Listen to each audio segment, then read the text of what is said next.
Australia Pakistan கடையில் third and final T20 international match நடக்க போகுது. அதோட ஃபேண்டசி ப்ரிவியூ பார்க்க போகிறோம். 2-0 ஆஸ்திரேலியா அந்த சீரியஸ் ஏற்கனவே ஜெயிச்சாச்சு. இந்த போட்டியை பொறுத்த வரைக்கும் ஒரு டெட் ரவர். ரெண்டு டீம்லேயுமே சில மாற்றங்கள் எதிர்பார்க்கலாம்.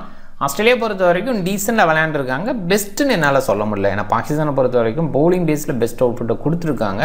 போன போட்டியில் சில கேட்சஸ் எல்லையே ட்ராப் பண்ணாங்க. அது பாகிஸ்தானுக்கு பின்னாடிவாக போச்சு. இல்லைனா பாகிஸ்தான் ஜெயிச்சிருக்கலாம் அப்படின்னு தான் தோணுது. ஆஸ்திரேலியா ஓவராலாக இந்த சீரியஸில் ஓகேவான பர்ஃபார்மன்ஸ் தான். இந்த சீரியஸ் T20யில் 2-0 லீட் பண்ணி ஜெயிச்சிருந்தா கூட ஒன் டே கிரிக்கெட்டில் பாகிஸ்தான் பவுலர்ஸுக்கு எகென்ஸ்டாக கஷ்டப்பட்டாங்க. அதே தான் T20லையும் ஷோ பண்ணாங்க. பாகிஸ்தான் பேட்டர்ஸ் டாப் ஆர்டரில் ரெஸ்பான்சிபிளாக விளையாடலை. சொல்லப்போனால் எதிர்பார்த்த பிளேயர் பாபர் அசாம் அண்ட் ரிஸ்வான் ரெண்டு பேருமே ரொம்ப சுமாரான கிரிக்கெட் வெளிப்படுத்தினாங்க. பாட்டமில் கொஞ்சம் ஸ்கோர் பண்ணாங்க. அதனால் பாகிஸ்தான் டீசெண்டாக இருந்தாங்கன்னு சொல்லலாம். அண்ட் ஓவராலாக இனி இந்த போட்டியில் என்ன நடக்க போது பேசலாம். நவம்பர் 18 7 PM அவங்களோட டைம், நம்மளோட டைம் 1:30 PM மேட்ச் ஸ்டார்ட் ஆகுது. MSC Cricket 11 அப்படின்னு சர்ச் பண்ணி டெலகிராமில் ஜாயின் பண்ணிக்கோங்க. குழப்பம் இருந்ததுன்னா டாப் கமெண்ட் லிங்க் இருக்குது, கிளிக் பண்ணி ஜாயின் பண்ணிக்கோங்க.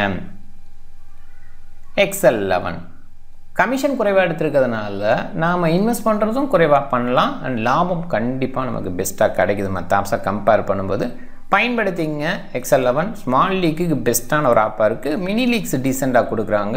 XL11 இன்ஸ்டால் பண்ணலான்னா டாப் கமெண்டில் லிங்க் இருக்குது, கிளிக் பண்ணி இன்ஸ்டால் பண்ணி என்னோட ரெஃபரல் கூட பயன்படுத்த மறக்காதீங்க.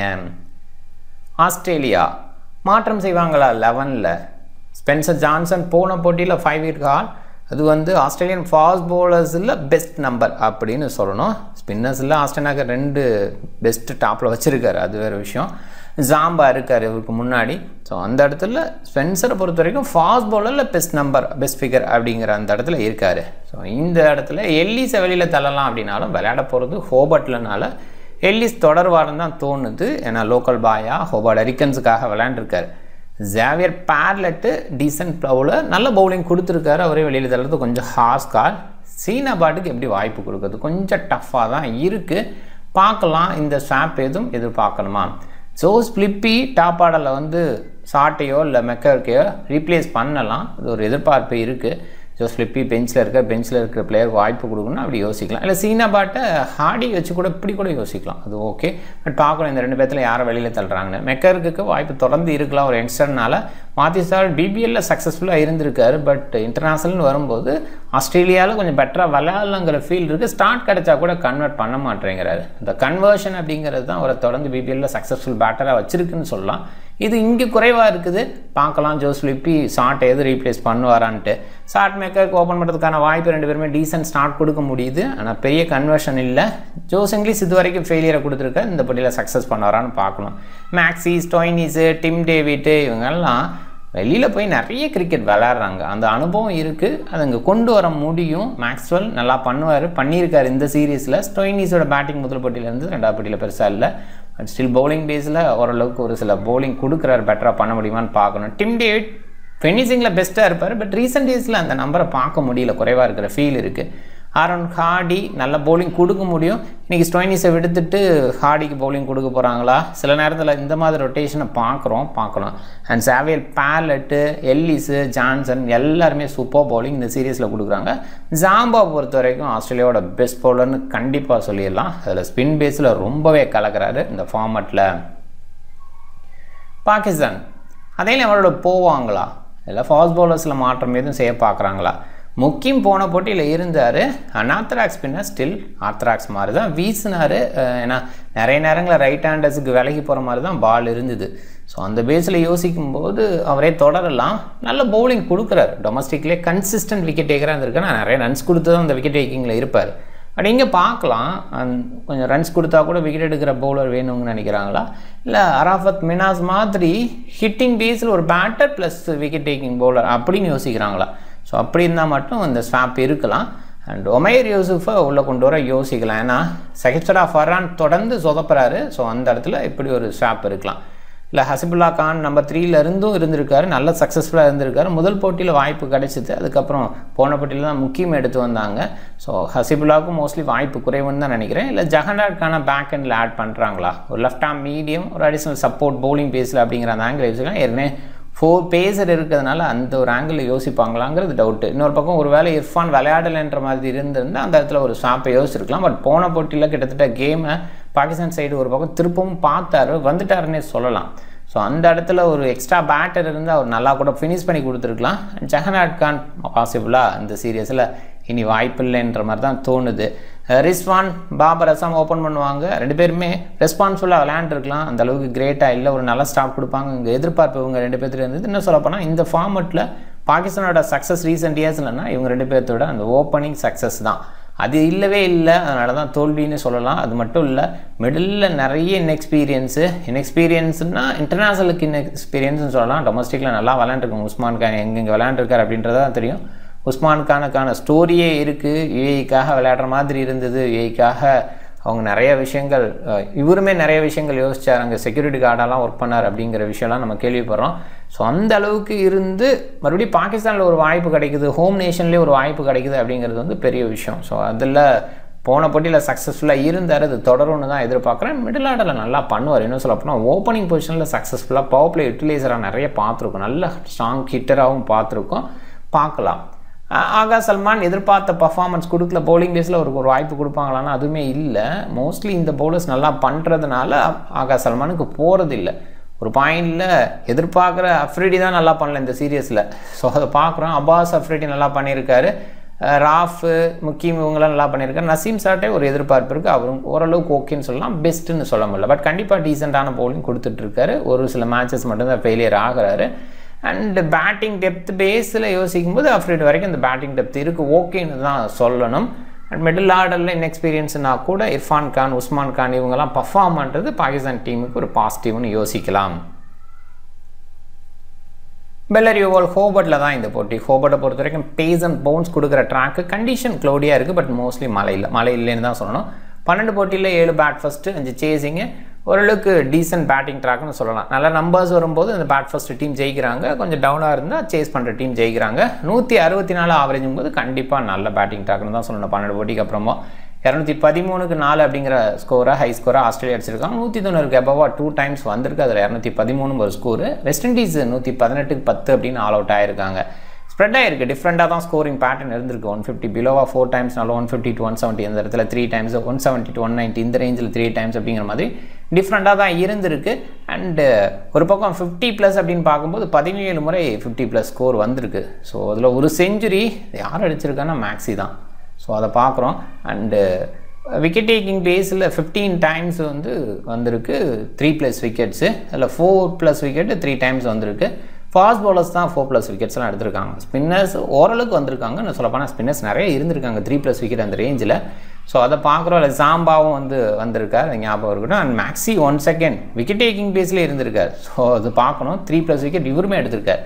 ஸோ ஓவராலாக இம்பார்ட்டனாக பெல்லரியோ ஒரு மாதிரி இடத்துல கொஞ்சம் பவுன்ஸ் கிடைக்கிற இடத்துல மேக்ஸியோட அந்த இம்பார்ட்டன்ட் இருந்திருக்கு அப்படின்னு பார்க்குறோம். அண்டு கொஞ்சம் பவுன்ஸ் கிடைக்கிற இடத்துல ஸ்பின்னர்ஸுக்கும் பவுன்ஸ் கிடைக்கும். அந்த மாதிரி இடத்துல ரிவர்ஸ் ஸ்வீப் இந்த மாதிரி விஷயத்தை மேக்ஸி ரொம்பவே சூப்பராக பண்ண முடியும். அதில் சக்ஸஸாக இருந்திருக்காரு.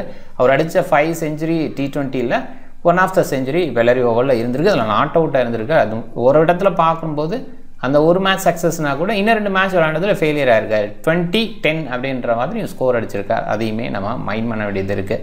பவுலிங் பேஸில் ஒரு சில ஓவர் வீசுறதுனால மேக்ஸ்வெல் ஒரு கன்சிடரேஷன் தான். இங்கே ஹோம் பாயாக கன்சிடர் பண்ணும்போது டிம் டேவிட் ஹோம் பாய் இங்கே விளையாண்டுருக்காரு. ஹோபர்ட் ஹரிக்கன்ஸ்க்காக விளையாண்டது ஞாபகம் இருக்கும். அண்ட் ஃபினிஷர் ரோலில் இன்றைக்கி கொஞ்சம் பெட்டர் அவுட்புட் கூட கொடுக்கலாம். பட் லேட்டாக வரதுனால ஸ்மால் லீக் சைடு நிறைய யோசிக்க வேண்டாம் அவரை பற்றி. அண்ட் கிராண்ட் லீக்லேயே யோசிக்கிறது கொஞ்சம் டஃப்பாக கூட போகலாம். பட் ஒரு சில டீம்ஸில் ட்ரை பண்ணி பார்க்கலாம். நாதன் எலிஸை பொறுத்த வரைக்கும் பயங்கர கலக்கலாக இருந்திருக்காரு ஹோபர்ட்டில். ஸோ 1 செகண்ட் இங்கே நம்ம முயற்சி பண்ண வேண்டிய பவுலராக எலிஸை பார்க்கலாம். அவர் லோக்கல் பாயாக இருந்திருக்காரு. பாகிஸ்தானை பொறுத்த வரைக்கும் அண்ட் எண்ட் ஓவர் பவுலர்ஸில் நிறைய நேரம் பெல்லரி ஓவரும் பார்த்தீங்கன்னா எண்ட் ஓவர்ஸுக்கு விக்கெட் எடுத்து கொடுத்துருக்கு. ஹாரிஸ் ஸ்டாஃப் அண்டு அப்பாஸ் அஃப்ரிடி தான் அந்த எண்ட் ஓவரை வீசுகிறாங்க. அங்கே கொஞ்சம் பார்க்கலாம். அண்ட் மிடில் பேஸில் இருக்கிற பேட்டர் சக்ஸஸ்ஃபுல்லாக இருந்திருக்காங்க. பாசிபிளாக மறுபடியும் உஸ்மான் கானோட அந்த சக்ஸஸ் இருக்கலாம். ஒரு பாயிண்டில் ரிஸ்வான் பாபர் டாப் ஆர்டரில் வர்றாங்க. அந்த இடத்துல கொஞ்சம் பவுன்ஸ் கிடைக்கும், ஸ்விங் கிடைக்கும், அப்போ மாட்டிக்கிறதுக்கும் வாய்ப்பு இருக்குது. அந்த மாதிரி இடத்துல உஸ்மான் கானை ஒரு சில டீம்ஸில் நம்ம ட்ரை பண்ணுறது பெட்டர். உஸ்மான் கான் போன போட்டியில் விளையாண்டதுனால மட்டும் இல்லை, ஓவராலாக டீசென்ட் பேட்டர் அப்படிங்கிறது மட்டும் இல்லை, இன்னொரு பக்கம் பெல்லரி ஓவல் மிடில் ஆர்டருக்கு சக்ஸஸ்ஃபுல்லாக இருந்திருக்கு. அந்த பாயிண்ட்லேயும் யோசிக்கணும். அண்ட் டாப் ஆர்டர் பிளேயர் சில பேர் சக்ஸஸ்ஃபுல்லாக இருந்திருக்காங்க. அது டவுன் ட்ராக் ஆகிருக்கும்போது நான் ஏற்கனவே சொல்லியிருக்கேன், இந்த பர்டிகுலர் கிரவுண்டு டிஃப்ரெண்ட் டைப்பாக பிஹேவ் பண்ணியிருக்கு. 150 below 4 times அந்த நம்பர்ஸ்லேயே நமக்கு தெரியுது. அந்த வகையிலையுமே நம்ம யோசிக்கணும். ட்ராக் எப்படி கொடுக்குறாங்க அப்படிங்கிறது ஆன் டைமில் நான் கிளாரிட்டி கிடச்சா சொல்லிடுறேன். But most probably initial swing கிடைக்கும். ஏற்கனவே ஒரு இடத்துல டிஸ்டர்பாக இருக்கிற டிஸ்வானாக இருக்கட்டும், பாபர் அசாமாக இருக்கட்டும், அங்கே வந்து டவுன் ஆகுறாங்க. So middle order batter Usman, Agha, Salman இவங்கெல்லாம் கொஞ்சம் பெட்டர் அவுட்புட் கொடுக்கலான்னு தான் தோணுது.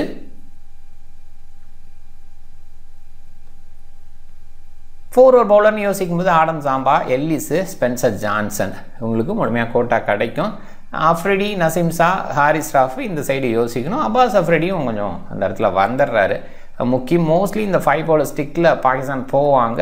அண்ட் இங்கேன்னு பார்க்கும்போது ஸ்டோயினிஸு, ஹார்டி இவங்களுக்கான ஓவர் இருக்கும். அடிஷனலாக மேக்ஸி, மோஸ்ட்லி இவங்கெல்லாம் அவங்களோட முழுமையான கோட்டா வீசுகிறாங்க. சப்போர்ட்டிங் ரோலில் தான் மேக்ஸி, ஸ்டோயினிஸ் அண்ட் ஹார்டியை பார்க்குறாங்க.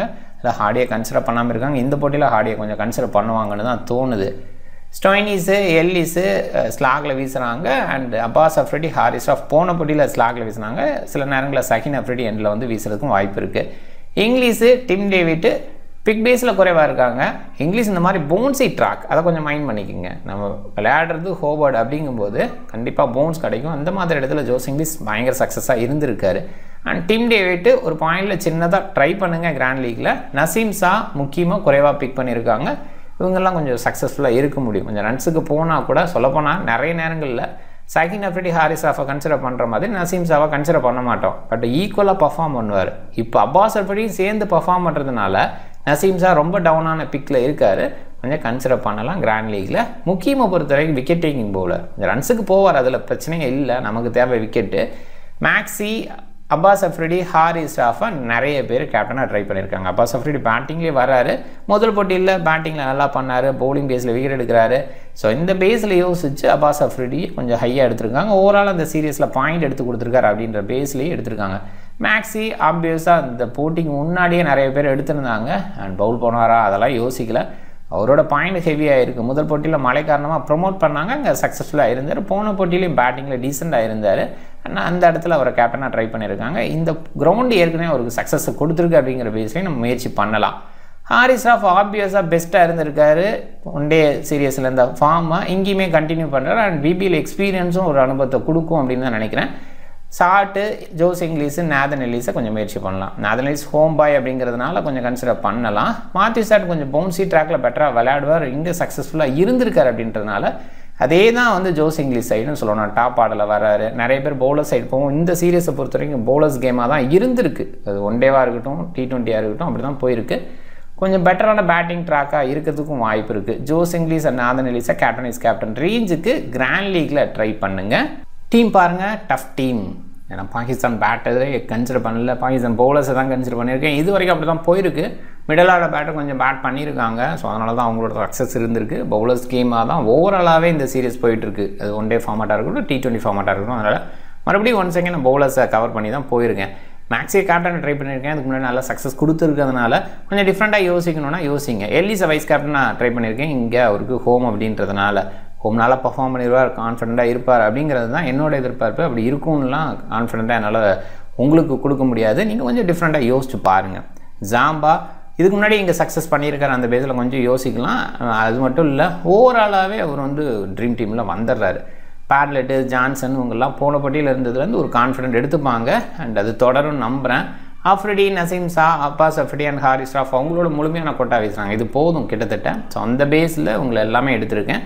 அண்டு மாத்யூ ஷாட்டு கொஞ்சம் பவுன்சி ட்ராக்கில் நல்லா விளையாண்டுருக்காரு அப்படின்னா போயிருக்கேன்.